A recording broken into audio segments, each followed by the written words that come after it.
Hello students, एक बार फिर से स्वागत है आपका मेरे YouTube channel Shri Ram Mishra physics गुरु में। और आज मैं आपके पास जो टॉपिक लेकर के आया हूं दैट इज कैपेसिटर। जैसा आपने सुना भी होगा, कैपेसिटर क्या है। देखिए, कैपेसिटर एक ऐसा डिवाइस है जो एक छोटी सी जगह पर बहुत सारा चार्ज और बहुत सारी एनर्जी, इलेक्ट्रिकल एनर्जी को स्टोर करता है। तो what is capacitor? Capacitor is a device which stores charges and energy in a very small space। और इसकी जो एनर्जी और चार्ज को स्टोर करने की कैपेसिटी है, इसको हम कैपेसिटेंस बोलते हैं। क्या बोलते हैं? कैपेसिटेंस। और कैपेसिटेंस C होता है Q अपॉन V के बराबर, जहां पर Q क्या है? Q है यहां पर चार्ज स्टोर्ड, और V है पोटेंशियल डिफरेंस। इसका जो SI यूनिट होता है वो फैराड होता है। 1 माइक्रो फैराड में 10⁻⁻6 फैराड, 1 पिको फैराड में 10⁻⁻12 फैराड। तो ये बेसिक डेफिनेशन है जिसको कि आप कैपेसिटर से समझते हैं। आइए अब हम समझते हैं कि आखिर कैपेसिटर होता कितने तरीके का है और कैपेसिटर किस प्रिंसिपल पे काम करता है। तो बेसिकली कैपेसिटर इस प्रिंसिपल पे काम करता है कि अगर किसी इंसुलेटेड मेटल प्लेट को आपने लिया और आपने इसके ऊपर क्या किया? पॉजिटिव चार्ज दिया। पॉजिटिव चार्ज तब तक देते गए जब तक कि इससे चार्ज लीक ना होना शुरू हो जाए, यानी इसका पोटेंशियल जब तक मैक्सिमम ना हो जाए तब तक आपको इसके ऊपर चार्ज देते रहना है। अब जैसे ही आप इसके करीब एक दूसरा इंसुलेटेड मेटल प्लेट लेकर के आते हो, क्या होता है? इसके नियरेस्ट फेस पर चार्जिंग बाय इंडक्शन की वजह से नेगेटिव चार्ज आता है और इसके फारदेस्ट फेस पर पॉजिटिव चार्ज आता है, जैसा मैंने आपको पिछले प्रॉपर्टीज ऑफ चार्जेस में बताया था। अब क्या हुआ? इसकी वजह से इस प्लेट का पोटेंशियल बहुत ही तेजी से डिक्रीज कर जाता है और डिक्रीज होने की वजह से यहां एक पोटेंशियल डिफरेंस क्रिएट हो जाता है। अब क्या हुआ? पोटेंशियल डिफरेंस क्रिएट, जैसा मैंने आपको बताया था, एक कैपेसिटेंस होता है charge stored upon potential difference. लेकिन अगर आपको इसकी कैपेसिटी को बढ़ाना है, आप चाहते हैं इसमें और ज्यादा चार्ज में स्टोर करूं, तो आपको क्या करना पड़ेगा? ऐसे केस के लिए आपको इस वाले प्लेट को अर्थिंग से जोड़ देना पड़ेगा ताकि ये सारा का सारा पॉजिटिव प्लेट चार्ज किस में चला जाए? अर्थिंग में चला जाए। अब ऐसा करने से क्या होगा? देखिए, ये पॉजिटिव चार्ज है, आपने यहां पे जैसे ही इसको अर्थिंग में डाला वैसे ही इसके बीच का पोटेंशियल डिफरेंस बहुत तेजी से बढ़ गया, यानी अब आप ज्यादा से ज्यादा चार्जेस इसमें डाल सकते हो जिससे कि फिर से ये ज्यादा से ज्यादा चार्ज स्टोर करना शुरू कर।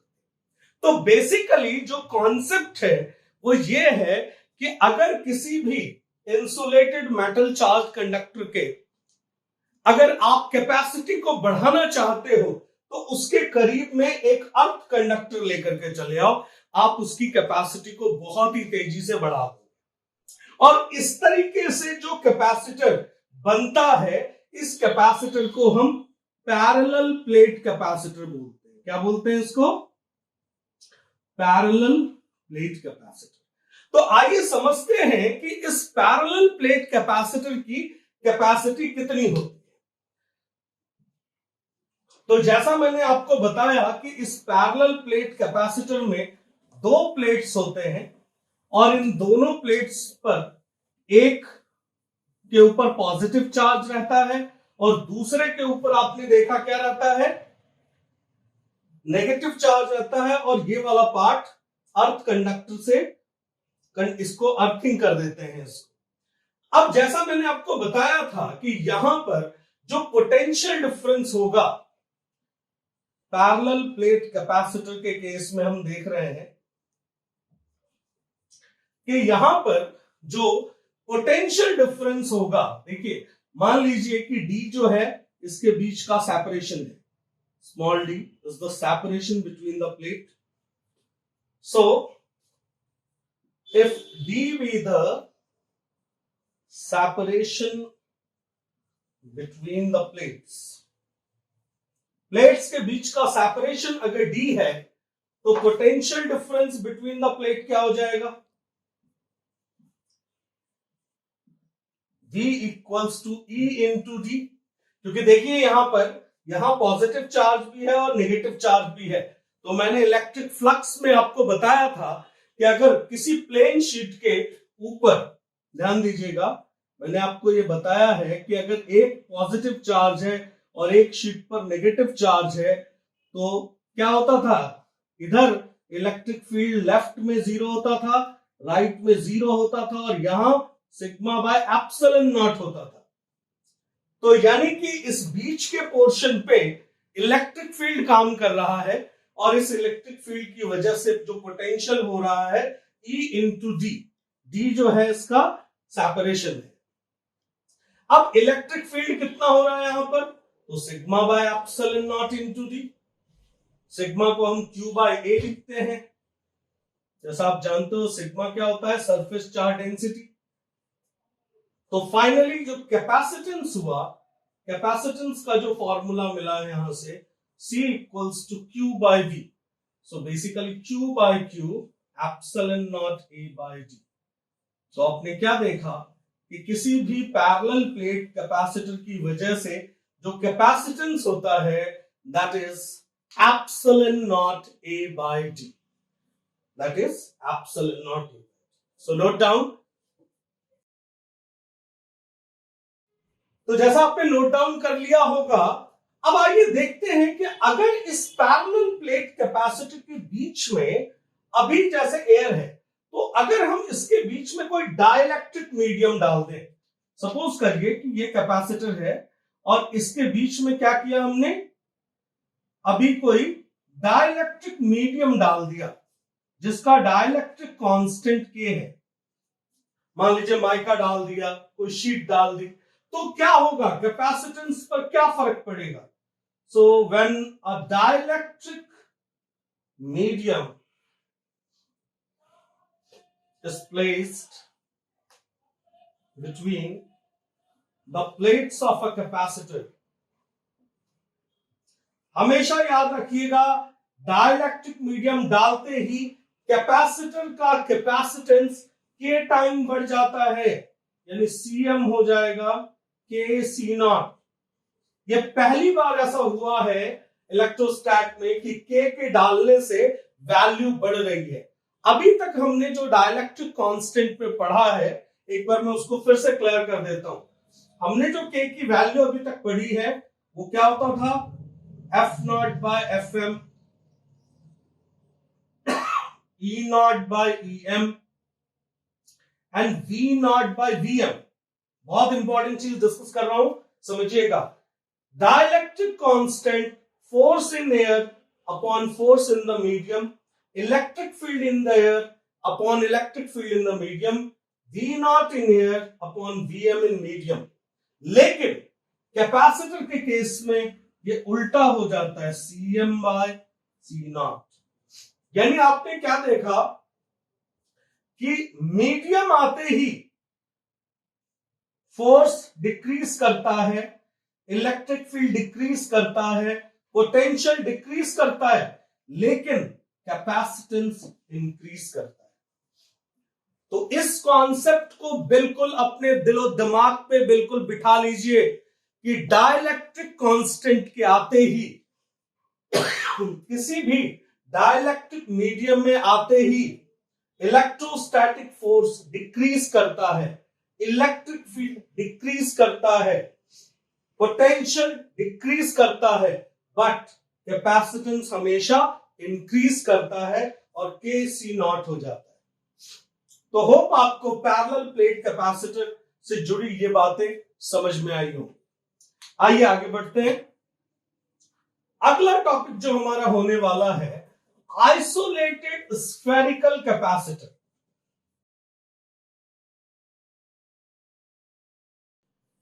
तो जैसा मैंने आपको बताया कि आइसोलेटेड स्फेरिकल कैपेसिटर में क्या होता है, आइए देखते हैं। आइसोलेटेड स्फेरिकल कैपेसिटर, मान लीजिए कोई भी स्फेरिकल कैपेसिटर के ऊपर हमने चार्ज दिया। अब वो चार्ज अंदर तो रहता नहीं है, वो चार्ज क्या होता है, वो सरफेस पर फैल जाता है। तो ऐसे किसी भी कैपेसिटर का कैपेसिटेंस आप कैसे निकालेंगे?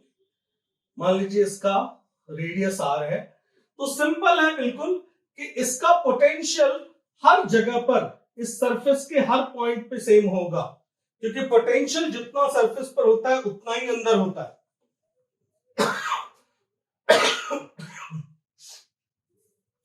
तो यहां पर अगर इसका V देखेंगे आप, मान लीजिए Q चार्ज इसके सरफेस पर फैला हुआ है, तो कितना हो गया 1/4 pi epsilon naught Q by R, और कैपेसिटेंस होता है Q upon V, so it is 1/4 pi epsilon naught Q by R upon Q।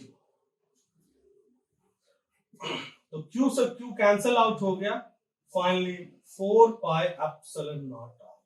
तो इस आइसोलेटेड स्फेरिकल कैपेसिटर, क्या है ये, आइसोलेटेड स्फेरिकल कैपेसिटर की जो कैपेसिटी होगी, जो कैपेसिटेंस होगा, that would be 4 pi epsilon naught R।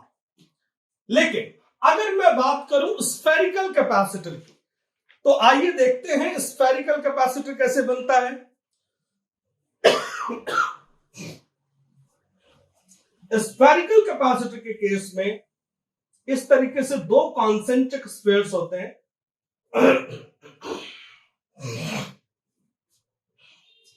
एक का रेडियस RA होता है और एक का रेडियस RB होता है। बिल्कुल वैसे ही जैसे पैरेलल प्लेट कैपेसिटर में आप करते थे, बिल्कुल वैसे ही होना है। आपने पॉजिटिव चार्ज दिया, वो पॉजिटिव चार्ज क्या हुआ, इस सरफेस पर फैल गया। फिर क्या हुआ, यहां नेगेटिव चार्ज आया, और इस ऊपर वाले के ऊपर क्या हुआ, फिर पॉजिटिव चार्ज आया, लेकिन हमने क्या किया, उसको अर्थिंग से जोड़ दिया। तो ये जो बना हमारा, ये क्या बना, ये पूरा का पूरा एक स्फेरिकल कैपेसिटर बना। तो यहां पर सबसे पहला काम आप क्या करेंगे, आप यहां पर पोटेंशियल निकालेंगे। तो जब आप यहां पर पोटेंशियल निकालेंगे तो सबसे पहले VA कितना होगा, आइए देखते हैं। सपोज करिए कि ये स्फीयर A है, ये स्फीयर B है। तो VA हुआ हमारा 1/4 pi epsilon naught Q upon RA। VB हुआ 1/4 pi epsilon naught minus Q by R। अब ध्यान दीजिएगा यहां पर, तो कहने का मतलब यह है कि यहां पर जो टोटल पोटेंशियल हुआ, that is Q upon 4 pi epsilon not 1/RA minus 1/RB। तो इस तरीके से आपने क्या किया, यहां पर आपने पोटेंशियल निकाल लिया, और इसके बाद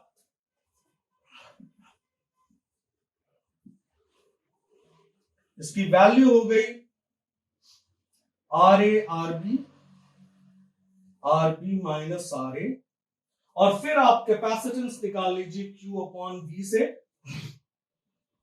तो फाइनली आपको मिलेगा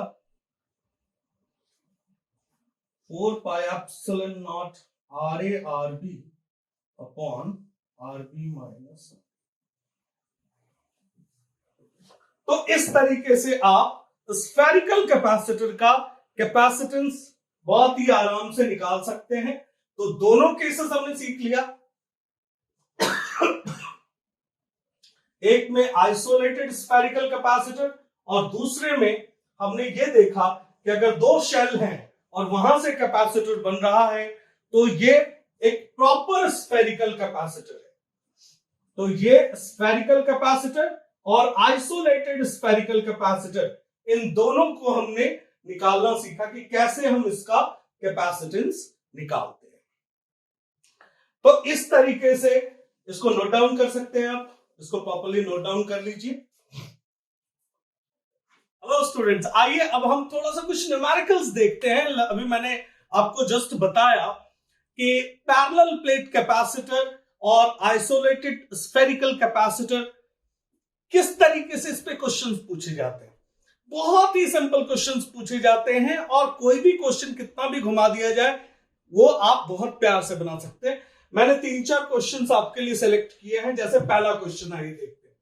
पहला क्वेश्चन ये कहता है कि कैपेसिटर है, कैपेसिटर के बीच में पेपर डाल दिया गया, यानी मीडियम बदल दिया गया जिसका डाइलेक्ट्रिक कांस्टेंट 2.5 है, इसका कैपेसिटेंस 0.004 माइक्रोफैराड है, इसका थिकनेस दिया हुआ है, सेपरेशन दिया हुआ है और इसका एरिया निकालना है।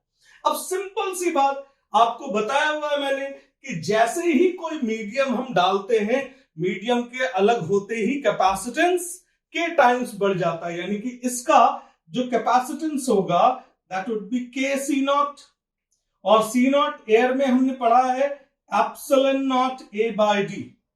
तो के की वैल्यू आपको यहां पता है 2.5, एप्सिलॉन नॉट की वैल्यू आपको पता है इंटू 10⁻⁻12। एरिया आपको दिया हुआ है, इस जगह पर एरिया निकालना है बेसिकली, अपॉन डी दिया हुआ है 0.025 इंटू 10⁻⁻3। लेकिन मैं एक चीज जरूर बोलूंगा, सबसे पहला काम आपको करना है, जो भी डेटा दिया हुआ है सारे के यूनिट्स को एमकेएस सिस्टम में चेंज कर लीजिएगा। जैसे देखिए यहां पर कैपेसिटेंस आपको माइक्रोफैराड में दिया हुआ है, तो आप इसको 10⁻⁻6 फैराड में चेंज करिए। मिलीमीटर में सेपरेशन दिया हुआ है 0.025 इंटू 10⁻⁻3 मीटर में चेंज करिए। और उसके बाद आपको यहां पर जो C दिया हुआ है दैट इज 0.004 माइक्रोफैराड। तो इस तरीके से आप यहां पर क्या कर सकते हैं, इस पूरे को कैलकुलेट करके यहां से आप एरिया निकाल सकते हैं, विच इज वेरी इजी। आइए दूसरा क्वेश्चन देखते हैं। इस दूसरे क्वेश्चन में क्या हो रहा है, इस दूसरे क्वेश्चन में आपको यह कह रहा है कि इस कैपेसिटर और इस आइसोलेटेड स्फीयर दोनों का जो कैपेसिटेंस है वो इक्वल है।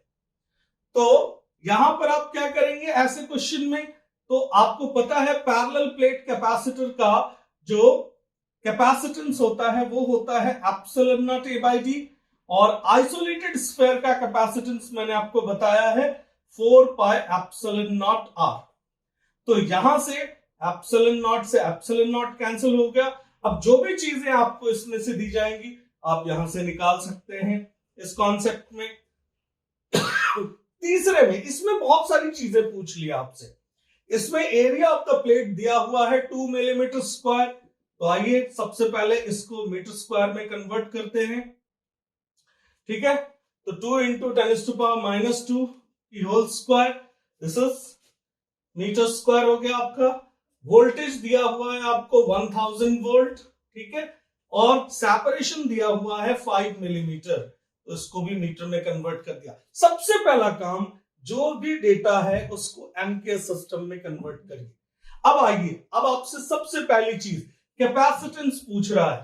पैरेलल प्लेट कैपेसिटर है, अभी आपने पढ़ा पैरेलल प्लेट कैपेसिटर क्या होता है, epsilon naught a by d. सारी वैल्यूज आपके सामने हैं। अब आपको क्यू निकालना है, तो हमने पढ़ा कि कैपेसिटर के बीच क्या रिलेशन है, Q equals to C into V।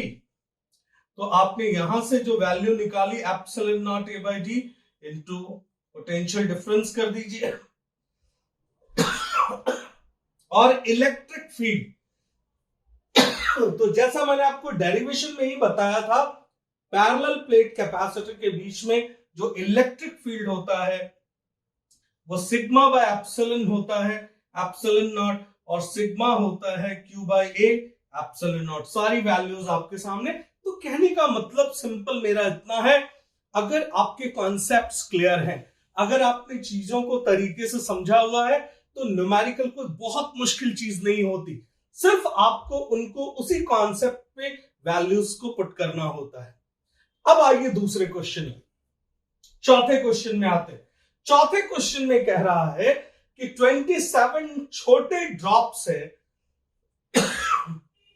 जिसका स्मॉल q चार्ज है, स्मॉल r रेडियस है।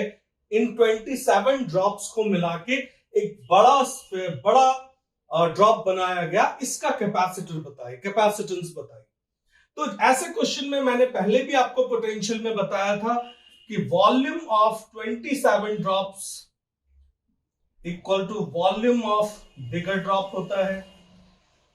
तो आपका काम है सबसे पहले रेडियस का रिलेशन निकालना, यानी 27 into 4/3 pi small r cube is 4/3 pi capital R cube. तो यहां से रिलेशन मिलता है 3r की whole cube is r cube, so r equals to 3r। तो ये रिलेशन निकाल लिया। अब आपको मैंने बताया चूंकि 27 ड्रॉप्स मिलकर के बड़ा ड्रॉप बना है, तो ये सारे के सारे 27 चार्जेस इसमें ट्रांसफर हो जाएंगे, यानी कि इसका टोटल Q जो हो जाएगा 27Q हो जाएगा। तो इसका कैपेसिटेंस जो बड़े वाले का होगा that is 4 pi epsilon naught R। तो 4 पाई एप्सिलॉन नॉट और R की जगह आपने रख दिया 3R। आइसोलेटेड कैपेसिटर में जो कैपेसिटी है वो सिर्फ इसके रेडियस पे डिपेंड करेगी। सो ये जो भी आया है वैल्यू आपका वो 3 टाइम्स हो जाएगा पूरे कैपेसिटर के। तो 3 times 4 pi epsilon naught R। तो इस तरीके से आप इससे रिलेटेड न्यूमेरिकल्स को बना सकते हैं। तो नोट डाउन कर लीजिए इसको।